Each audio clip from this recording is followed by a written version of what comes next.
Hello again, welcome back to the show.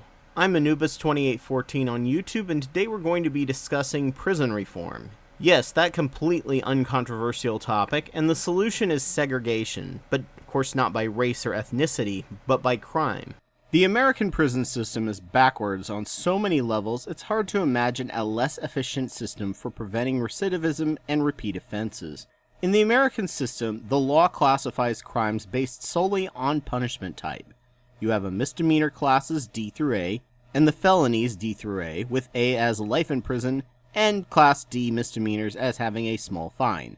The misdemeanor Class A only lasts around 12 months, and up to $5,000 in jail. All felonies have some prison time, with 5 levels based on your chances of escaping, how dangerous you will be to the public if you do escape, and the political ramifications if you were to escape. There is minimum security, low, medium, high, and administrative, also referred to as supermax, for all the very worst people or political prisoners. There are other classifications in an article listed below, all based on the threat the person poses, and it can be entirely up to the judge as to how to slot someone into these classifications. However, none of these take rehabilitation and the science of recidivism into account. In jail, everyone gets thrown into the same jail for completely different crimes if the judge decides that they fit the slot. In prison, if you get sent to a medium security prison, you are in with people of very different crimes, and that is something your punishment based on your crime. However, this system has some very bad side effects. In my opinion, on top of these classifications, there should be at least segregated wings based on crimes. First off, there should be nonviolent crimes, most of which can be taken care of in jails, but as there will be violent offenders in jails, they should be also segregated. This will be the drug users, if we're going to charge them at all, dealers, thieves, and people who cheated on their taxes. These people didn't harm anyone directly. The last thing that should happen is for them to be mixed in with people who are violent. Violence is a cancer that once you have crossed that line, it's hard to back away from it, and if you aren't violent, thrown into a prison where people are violent, you are at a serious disadvantage and have to adapt or die. You will come out of prison mentally unhealthy and may have crossed that violent line just to survive, and now view it as a legitimate tool.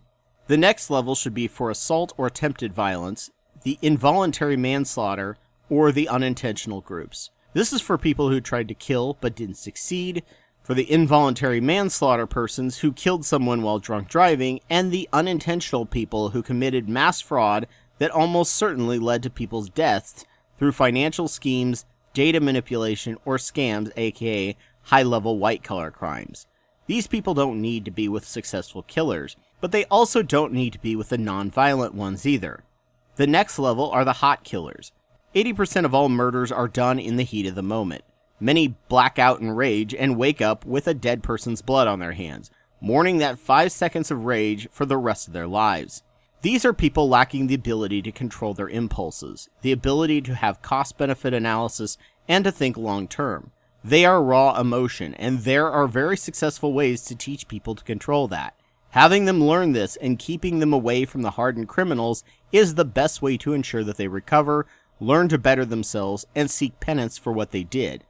In all reality, data shows that this class of killers should be all freed after they turn 50, as their brains have mellowed out and they are no longer a danger to society in a murdering way, though non-segregated prisons can turn them into the next class, the cold killers.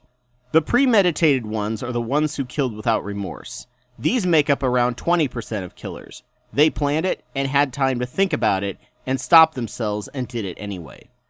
These people need to be locked up by themselves. Some may be able to be rehabbed, many won't, and should just spend their life in prison. But there is one more class of offender that should be segregated and treated like the cold killer, in that they may or may not be rehabbed, but not for violent reasons, and that is sexual predators. The reason why there is so much rape in America is not because every guy is out to rape them, but because the rapists and child molesters rarely get caught, as they are very low priority by police. If they do get caught, they are usually given a much lower sentence than they should, thanks to our unsegregated prison sentence. Why? Because a judge knows that to give a rapist a full extent of the punishment is akin to death sentence, as rapists and molesters are 30 times more likely to end up dead in prison.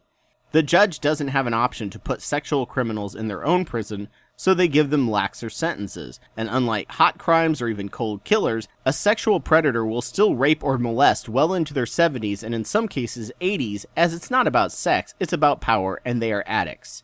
They are the most likely to repeat offend. Many of them should be locked away for good, but that would require them to be put in with the most cold-blooded killers, and while they respect someone who killed someone or stole from someone, a rapist or child molester doesn't deserve to live, and already having killed, they won't think twice about killing this scum.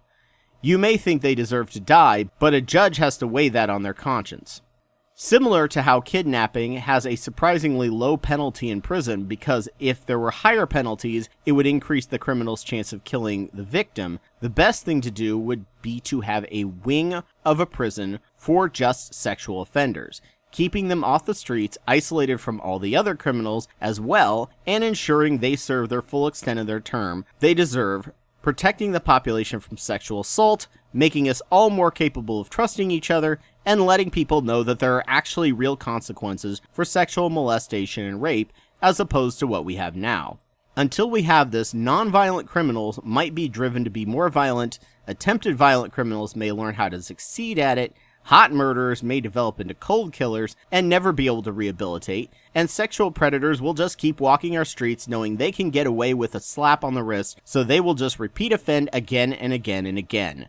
The system we have doesn't take psychology into account at all, or rehabilitation, and have the largest percent of our population behind bars, and it's no wonder if we send people to prison or jail, it makes them even worse and more mentally deranged citizens than when they went in.